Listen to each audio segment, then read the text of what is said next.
Halo semuanya, video kali ini saya akan kembali membahas saham yang akan melakukan corporate action di akhir tahun ini, yaitu corporate actionnya dalam bentuk bagi dividen interim, dan ini termasuk dividen yang jumbo lah ya, yang dibagikan oleh saham ini. Sahamnya adalah POWR. Apakah menarik dengan adanya stimulus ini? Kita combine dengan technical analysis bagaimana kedepannya tentang POWR yang akan bagi dividen interim. Check this out. Sekarang bisa join grup belajar investasi saham. Bisa dengan bikin akun Mirai deposit 10 juta atau membayar 400.000 untuk selamanya. Gimana caranya? Link ada di deskripsi. Info lebih lanjut bisa hubungi ke DM Instagram kita.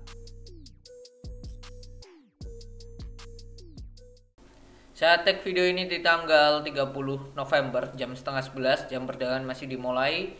Dan ini POWR ya, Cikarang Listrindo Tbk, kode sahamnya POWR. Terus dia listing itu di tanggal 14 Juni 2016. Jadi sudah 7 tahun lah ya.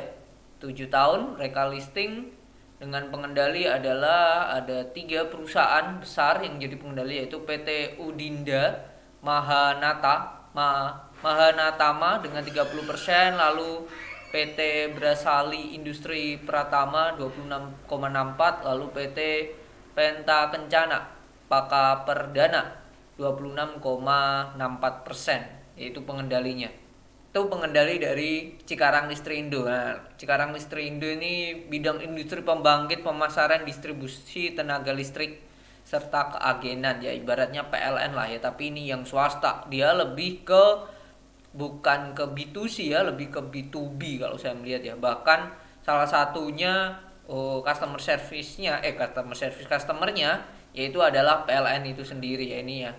Pembangkit listrik milik perusahaan dan memasok listrik ke PLN. Nah, ini ya. Jaringan distribusi 20 kV untuk memasok listrik kepada pelanggan industri di 5 kawasan industri. Ya ini. Jadi lebih ke B2B dia ya. Seperti PLN tapi B2B lah ya. Itu. Terus ini mereka sudah rilis keterbukaan informasi di bawah pemberitahuan kepada para pemegang saham Cikarang Listrindo Tbk tentang pembagian dividen interim tahun buku 2023. Mereka akan membagikan dividen interim dengan menyetujui. Perusahaan telah memutuskan dan menyetujui pembagian dividen interim untuk tahun buku 2023. Jadi berdasarkan laba laporan keuangan di 2023. Sumber dananya berasal dari saldo laba yang ditahan. Oke. Ditahan perseroan, yaitu 30 juta dolar Amerika. Oke. Sampai ini rilis kuartal ketiga, kalau kita cek di laporan keuangan perusahaan, saldo laba yang belum ditentukan penggunaannya itu sebesar 323 juta US dollar ya. Ini dalam US dollar ya. 323 juta US dollar, dan ini yang dibagikan senilai 30 ya, 10%-nya doang ya. 10%-nya doang atau senilai 465 miliar. Wow. Oke, come date-nya di tanggal 7, ex date-nya di tanggal 8. Tanggal 7 berarti seminggu lagi ya, minggu depan. Oke, pemberitahuan bla bla bla dan lain-lain. Oke. Pembagian dividen pemegang saham berat akan dilakukan dalam bentuk rupiah mengacu pada kurs tengah Bank Indonesia pada tanggal rapat 28 November. Oke. Yaitu di 15.527. Oke, jadi kalau dikalikan besaran dividen dikali dan dibagi jumlah lembar, hasilnya adalah 29,47,84. Kalau kita ini bagi ya, 29,47084 dibagi dengan jumlah harga sekarang yaitu 725, hasilnya dividen yield-nya 4%. Ini termasuk di atas rata-rata ya. Oke, itu sih, itu yang dividen yield-nya sekitaran segitu. Nah, kalau kita lihat di corporate action, dia ini memang sering bagi dividen interim, rajin lah. Tahun lalu mereka bagi dividen 2 kali, yaitu dividen final 41,69 dan dividen interim 24,72. Ini berdasarkan laba 2022. Kalau kita total dividen 2022 itu berarti senilai 41,69 ditambah 24,72 hasilnya adalah 66,41. Nah, 6641 di mana dividen interimnya itu senilai 24,72. Nah, kalau kita hitung dividen payout rasionya berdasarkan labanya itu kan 1 triliun 1131 ya, ini ya 1131 M dibagi dengan jumlah lembar 16,09 hasilnya 70,29. Hasilnya EPS-nya adalah 70,29. Kalau 70,29, kalau di total dividen dibagi dengan EPS 66,41 dibagi 70,29 hasilnya bentar, 66,41 bagi 70,29. Ya benar. Hasilnya adalah mereka bagikan dividen payout ratio sebesar 94%. Gede banget. Dan saat dia dividen interim, jadi dalam 3 kuartal ini kita jumlah 342 ditambah 261 ditambah 289 dibagi jumlah lembarnya 16,09 hasilnya 55,438 bagi 55,438 hasilnya 44,6% yang dia bagikan dividen payout rasionya. Tahun lalu itu mereka bagikan dividen payout rasio itu 44,6. Nah, sedangkan kalau tahun ini dividen interim di tahun 2023 itu kan hasilnya di angka tadi berapa? 29. Oke, ini 29,47084. Atau kalau kita hitung dividen payout rasionya ya, kita bagi labanya kan 505 tambah 341 tambah 344 itu 1,1 triliun dibagi 16,09 hasilnya 73,96. 73,96. Bentar, 73,96. Oke. Nah, dividen interim sekarang 29,47 itu berapa sih kalau kita hitung berdasarkan labanya? Dividen payout rasionya berapa sih? 73,96. Sini adalah 40% lah ya. Nah, DPR-nya 40% termasuk. Oke. Nah, kalau kita pakai asumsi mereka bagi dividen 80% aja lah ya. Labanya 80, DPR-nya adalah 80%. Berapa sih potensi dividen total ya? Dividen total DPR-nya anggap aja 80%, berapa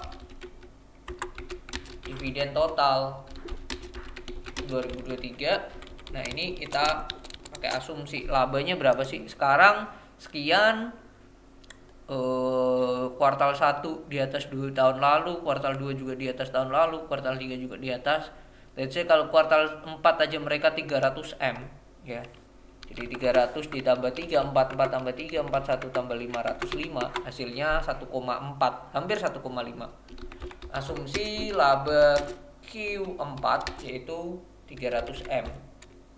Hasilnya adalah mereka akan mempunyai laba yaitu senilai 1490 miliar. Atau kalau dibagi PS dibagi 16,09 hasilnya adalah 92,60 lembar per lembar EPS-nya. Nah, dengan asumsi ini mereka bagi dividen let's say dengan DPR 80% ya. Dengan DPR 80%. Jadi potensi dividennya adalah ini dikali 0,8. Nah, potensi dividen yang mereka bagikan adalah 74 per lembar. Nah, 74 sedangkan sekarang sudah bagi ini 29,47. Ya udah kita ganti kurangi aja 74 dikurangi 29,47084. Nah, kemungkinan besar mereka di nanti waktu RUPS akan bagian dividen 44,5 per lembar minimal nih. Kenapa saya mengatakan minimal? Karena dengan asumsi laba kuartal 4 hanya 300 M. harusnya bisa lebih karena di 2021 aja mereka bisa 344. 300M tuh bisa sih. Kalau kita lihat di 2023 kuartal 1 sampai 3 ini laba mereka paling kecil tuh di 341. Oke, itu ya. Kalau dengan asumsi total dividennya 74, harga sekarang yaitu 725, itu dividen yieldnya 10%. Jadi ini termasuk dividen jumbo buat perusahaan. Perusahaan ini termasuk dividen jumbo. Jadi ini ya potensi dividennya sekian. Waktu RPS 44,5, kalau dividen total itu senilai ini 74 per lembarnya ini. Apakah ini mungkin banget gitu. Tahun lalu aja 66,41, tahun ini kalau naik ke 74 bisa aja gitu. Nah, kita lihat ya corporate action tahun sebelumnya. Ini kan kalau ini 64, sebelumnya berapa sih? Sebelumnya ini 60,9, 61 ternyata. 61, 40 ditambah 40,28 tambah 20,72. Ya, 61 terus naik ke 66. Jadi ada kenaikan 5,41 dibagi 61. Ya naiknya 8% dividennya. Kalau dengan asumsi itu naiknya 8%, 6,41 kali 0,08 hasilnya 5, ini ditambah 66,41. Ya hasilnya dividennya minimal di range 71 sih. Bisa sih menurut saya ya, dividen dari POWR di atas 70 ini sangatlah bisa sih. Jadi range 71 sampai 74. Kalau pakai 71 aja deh. Dengan dibagi dengan harga sekarang 725, hasilnya 9,89. Masih termasuk besar ya dividennya. Jadi kenapa saya ngasih judul dan tim ini termasuk dividen yang gede gitu. Untuk perusahaan ini POWR ini termasuk gede. Ditambah memang perusahaan ini itu terkenal mempunyai kas yang besar ya. Mereka mempunyai kas 236 juta dolar. Kalau kita kalikan 236 319,814 kali 15.000 aja. Ini dapat 3,5 triliun ya. Sedangkan kondisi sekarang market cap-nya di 11 triliun. 11,6. Jadi ini luar biasa ya. Bahkan ini di Stockbit dihargai harga wajarnya di 15,6. Jadi ini perusahaan yang bagus dan juga perusahaan yang sering bagi dividen dan itu dividennya jumbo. Aslinya ini sudah saya taruh di video POWR, di video kita sudah pernah bikin ini video kita ya. Kalian ini gaji UMR beli saham apa? Nah ini di sini ya. Saya kasih salah satunya itu adalah POWR. Kenapa ya? Alasannya adalah mereka sering bagi dividen yield yang gede banget ya.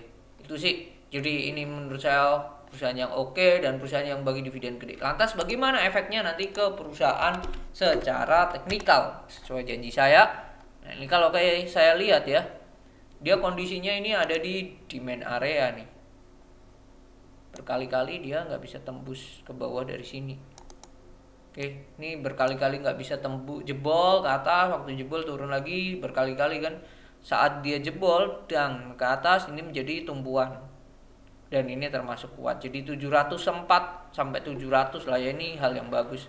Dan ini terlihat adanya mulai ada double bottom. Jadi ini hal yang bagus sih. Stimulus yang namanya dividen ini hal yang oke menurut saya. Dan targetnya bisa minimal ke kalau ini 700 ke 740 ya minimal ke 780 gitu. Dan dia akan setway lagi. Menurut saya itu sih, menurut saya sahamnya bagus, tapi ya memang sahamnya setway gitu-gitu aja. Cuma dividennya besar.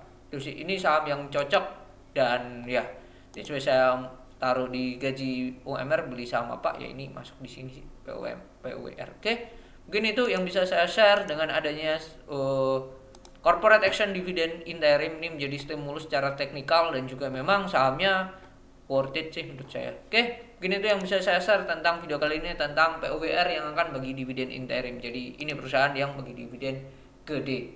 Jadi menurut Bapak Ibu dan teman-teman apakah menarik atau tidak boleh tulis di kolom komentar. Oke, see you on the next video. Bye bye.